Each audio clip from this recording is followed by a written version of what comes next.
not knowing the difference between inspiration and aspiration means failure and success in life. So recently I read an article about inspiration and aspiration, and it got me thinking that, so when you see someone on the internet being very successful, having a lot of money, cars, fame, and you think of how badly you want to be him, how badly you want to have his success.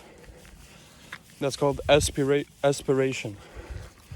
And the key difference between aspiration and inspiration is taking action and being inspired. When you're inspired, I'll give you an example. Like, you see a very popular person on YouTube with a lot of subscribers. An inspired person will think, okay, I want his success. Oh, how great it would be to have his success, and everything like that. But the inspired person will think, okay, I want to be like him, so I'll put in the effort to achieve that success. And that's with everything you do in life: business, job, YouTube, social media in general, and success. You can see let's say your coworker. In my example, I'm a software developer, and when I see that senior developer, how he knows his stuff, how he knows to code everything, where everything is, and you think, oh, how I want to know everything, how it would be great to know all that stuff. But if you're aspired, that's the only thing you'll do.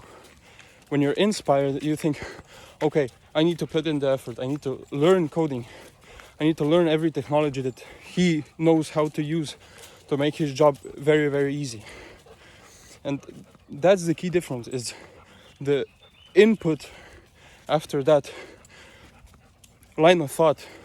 When you're inspired, you'll only think about his success, but not how you can achieve that success. And that's the main thing.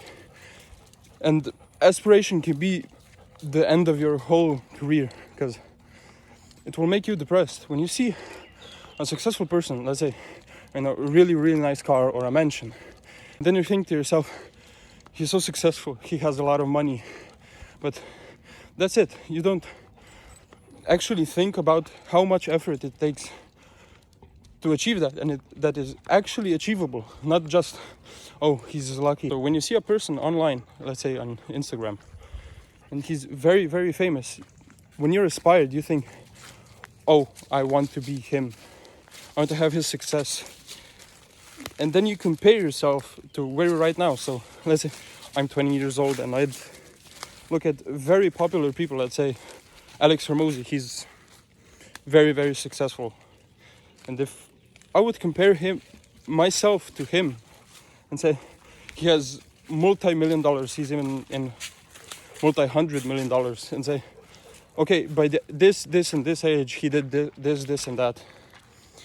And you feel depressed and unmotivated to take action because you think it's already too late, that he's just smarter than you, that you can't even compete with him. But when you're inspired, you can take that feeling to your advantage and put him above you. Yes, you compare yourself exactly the same way as when you're aspired. But if you're inspired, you'll take action. You'll see him, okay, he achieved that, and that's achievable, so that means I can also achieve the same thing. And that will be your motivation, that it's actually possible. It's not a one-time thing. You can even surpass him. You can even put your goals like, I want to be even more successful than him. And that's possible. Yeah, in some way, aspiration can be, I guess, somewhat of a good thing, because you think about that success. Like, I would think for someone, he's very rich, oh, how nice it would be to be that fucking rich. And then you just think to yourself, it's actually possible because people have already done it. It's in your best interest to know the difference between aspiration and inspiration, because one will be your downfall and one will help you to achieve greatness, and one will help you get to unfathomable amounts of success. And I believe that aspiration is one of the leading causes in today's younger generations for depression. Because when people are 8 hours on their phone and the only thing they see is that successful person, this successful person, him traveling for the whole year, but you have to stay in your dead-end job, I guess. People only wish to be that person, but they don't think of it, what they can actually do to achieve that. And that's the main problem with the internet today. It can be a good tool, but if you don't know how to use that tool to your advantage, to, let's say, marketing, putting yourself out there, recognition, personal branding, that's all the good things that you can get from social media. But if you only scroll and that's it, you don't produce any value with it, you're the consumer, and when that happens, you get nothing else from it than just that short hit of dopamine that you get addicted to and can't get rid of. And that contributes to, and that's also the reason for the shorter and shorter attention span that we as humanity have today, in today's age, because everything has to be short formed. As soon as something's longer than 10 seconds, you click off of it.